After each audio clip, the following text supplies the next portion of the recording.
ये अध्यात्म है, अध्यात्म। ये दान पुण्य की बातें नहीं है, ये लोक लोकांतर में भटकने की बातें नहीं है, सीधे भगवत प्राप्ति की बातें हैं। यत करोषि, जो भी तुम करोगे वो तुम्हें अपने आराध्य देव के लिए करना है, आराध्य देव को समर्पित करना है। देहाभिमान अभी कुछ ही समय में गलित हो रहा है, ऐसा आपको अनुभव होने लगेगा। कैसे समझेंगे देहाभिमान गलित हो रहा है? जब आपका अपमान हो और आपको कोई फर्क ना पड़े, आपका सम्मान हो, आपको कोई हर्ष नहीं हुआ, बड़ा लाभ हो गया, कोई सुख नहीं हुआ, बड़ी हानि हो गई, कोई दुख नहीं हुआ, शरीर स्वस्थ है, कोई हर्ष का विषय नहीं, शरीर अस्वस्थ है, कोई शोक का विषय नहीं। यह है देहाभिमान गलित होने का स्वरूप। यत करोषि, तो जो भी हम करें, पापाचरण भी करें तो श्री भगवान को अर्पित कर दें। बोले नहीं, तस्मात् शास्त्रम प्रमाणम ते कार्याकार्यो व्यवस्थितो, जो तुम्हें करना है उसमें प्रमाणित कार्य करने हैं शास्त्र के अनुसार। यत करोषि, अब जो भी करोगे शास्त्र सम्मत करोगे और प्रभु को समर्पित करोगे, देहाभिमान बहुत जल्दी गलित हो जाएगा। यदश्नासि, अशन भोजन, जो भी पाओगे पहले प्रभु को भोग लगाओगे, देहाभिमान गलित हो जाएगा। मान लो मेरी बात, ये सब 4 दिन के उत्सव, 4 दिन की चांदनी है। शोक समाज पूरा तैयार हो रहा है हमारे ऊपर आक्रमण करने के लिए। तुम्हें क्या पता, शोक का अंधेरा छाने के पहले ही व्यवस्थित जहां पहुंचना है वहां पहुंच जाओ, फिर अंधेरा छा जाएगा, कोई फर्क नहीं पड़ेगा। अभी आप यात्रा ही नहीं प्रारंभ किए हैं और अंधेरा आ गया तो मार्ग ढक जाएगा और जीवन व्यर्थ चला जाएगा। कुछ भी मत खाओ। कैसी धूर्तता हमारी बुद्धि में बैठी है।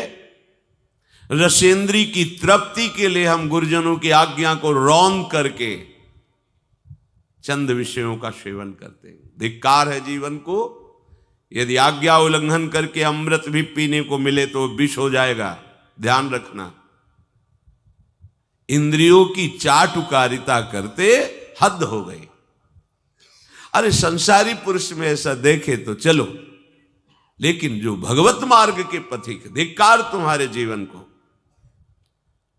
प्रियाजू को बिना भोग लगाए अर्पित किए तुम पाने के लिए उत्साहित कैसे हो रहे हो? जिन वस्तुओं को निषेध किया गया है उनकी तरफ स्वप्न में भी अगर गति हो तो जलन होनी चाहिए कि स्वप्न में भी हमने कैसे स्वीकार कर लिया।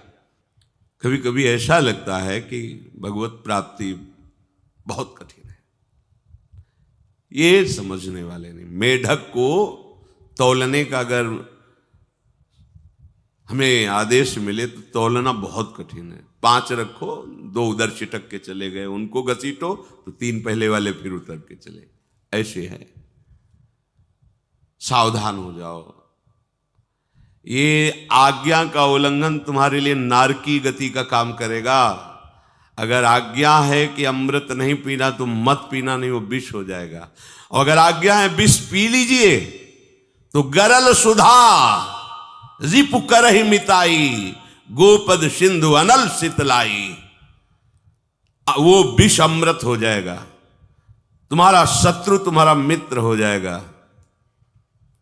ये भव समुद्र गाय के खुर के गड्ढे के समान हो जाएगा। आज्ञा पालन बहुत बड़ी सिद्धि है। ये मूढ़ता का त्याग कीजिए। आप जानते हो, जानते नहीं है? नहीं, तुम नहीं जानते हो, तुम्हें वो जान रहे हैं। अगर तुम अपना आनंद चाहते हो, सुख चाहते हो तो आज्ञा पालन करो, इसी से देहाभिमान गलित होगा। तुम्हारी एक एक वृत्ति उस सर्वात्मा प्रभु बैठे देख रहा है और उन्हीं के रिझाने के लिए तो तुम्हें मानव देह मिली, भगवत मार्ग मिला। ये ध्यान रखो, एक बार भी बिना भोग अर्पित किए हुए जो पाओगे वही तुम्हारी बुद्धि भ्रष्ट कर देगा। देख लो आंख खोल के कैसे बुद्धि भ्रष्ट होती है। वो अपने आराध्य देव इष्ट देव की ही निंदा करने लगता है, आराध्य देव इष्ट देव के विपरीत चलने लगता है। ये बुद्धि गिरी मतलब सर्वनाश।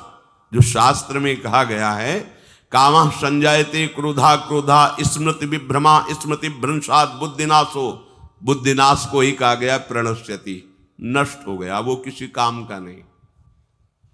यत करोषि, जो भी कर रहे हो वो प्रभु के लिए हो और प्रभु को अर्पित करो। यदश्नासि, जो भी असन भोजन करते हो, जो भी तुम्हारी जिह्वा में जाए, अगर तुम इसी जन्म में भगवत प्राप्ति करना चाहते हो तो बिना भोग लगाए मत पाना, मान लीजिए। फिर कह रहे यज्जुहोषि, जो भी तुम, हवन का तात्पर्य होता है भागवतिक कार्य करते हो, वो प्रभु को अर्पित कर दो, बड़ा सुख मिलेगा। जो तुम ददाशी, किसी को भी कुछ भी देते हो प्रभु को दे दीजिए। देने के पहले उसमें भाव कीजिए राधा वल्लभ लाल इसके हृदय मंदिर में बैठे हैं। अब भोजन जल वस्त्र जो भी आपको उसको दिया तो उस व्यक्ति को नहीं दिया, सीधे ठाकुर जी को दिया, राधा वल्लभ लाल को दिया। यत तपस्यासी, जो भी तुम तपस्या कर रहे हो, काम वेग को सह रहे हो, क्रोध को सह रहे हो, गर्मी सर्दी सह रहे हो, अनुकूलता प्रतिकूलता सह रहे हो, ये भी प्रभु को अर्पित कर दो।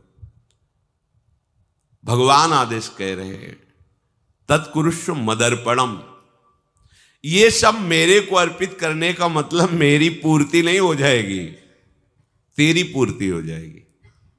भला ये सब नदियां समुद्र में गिरना बंद कर दें तो समुद्र घट जाएगा क्या?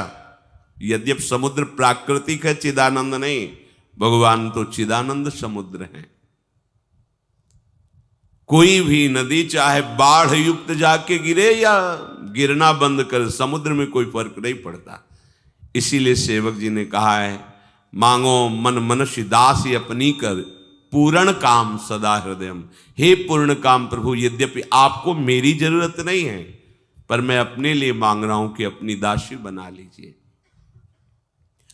मद भक्तो मईश्वरे सर्वज्ञे परम गुरु वासुदेवे समर्पित सर्वात्म भावः यत् पश्यति शृणोति स्पृशति वा सर्वमेव भगवान वासुदेवः इत्येवं गृहाविष्ट बुद्धिर मद भक्तः सन एतत् यथोक्तम सम्यक दर्शनम विज्ञाय मद भावाय मम भावो मद भावः परमात्म भावस्तस्मै परमात्म भावो योपपद्यते युज्यते घटते मोक्षम गच्छति। वेद कहता है, भगवान की वाणी, मद भक्तो, जो मेरा भक्त हो गया है।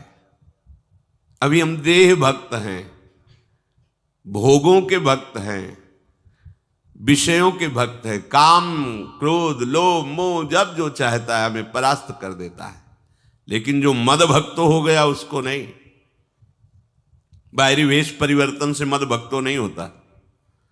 कभी कभी हंसी आती है कि अमृत कुंड को छोड़ करके मल कुंड का स्वाद लेने के लिए कितना लालायित है जीव। कैसी मंद बुद्धि, मतलब एकदम लगता है कि वाह प्रभु आपकी है विचित्र माया है। ये इधर कूदे तो अमृत कुंड है, इधर कूद रहा है मल कुंड है। वो जानबूझ करके अमृत को त्याग करके मल कुंड में जा रहा है। जहां हमारी प्यारी जी और प्यारे जी की ऐसी सुख वृत्ति है, वेणु कानन कुणित श्रवण सुंदर सुनत मुक्ति सम सकल सुख पाए पग पेलिरी। मोक्ष सुख को भी लात मार करके जिस सुख में बढ़ा है, कैसा कैसा तुम्हारा आश्रय है। हमारे युगल सरकार का ऐसा सुख है कि मोक्ष सुख थूक देने योग्य हो जाता है, और आप युगल सरकार को एक तुच्छ विषय के लिए छोड़ देते। कैसे भक्त हो तुम? कैसे हो तुम? खुद प्रश्न करके देखो। कभी तुम्हें अपने ऊपर धिक्कार नहीं आता? अपने को बहुत चतुर समझते हो, अपने को बहुत प्रवीण समझते हो कि कोई नहीं जानता हम क्या खाते हैं, कोई नहीं जानता हम कहां जाते हैं, कोई नहीं जानता हम कैसे खिलाड़ी हैं कि खेल रहे। अरे पागल, तू कैसा खेल रहा है? ये जगन नाटक वैभवा, वो बैठे हुए डायरेक्टर सब कुछ देख रहा है और तुम्हारी कहानी लिख रहा है। बहुत होश में हो जाओ।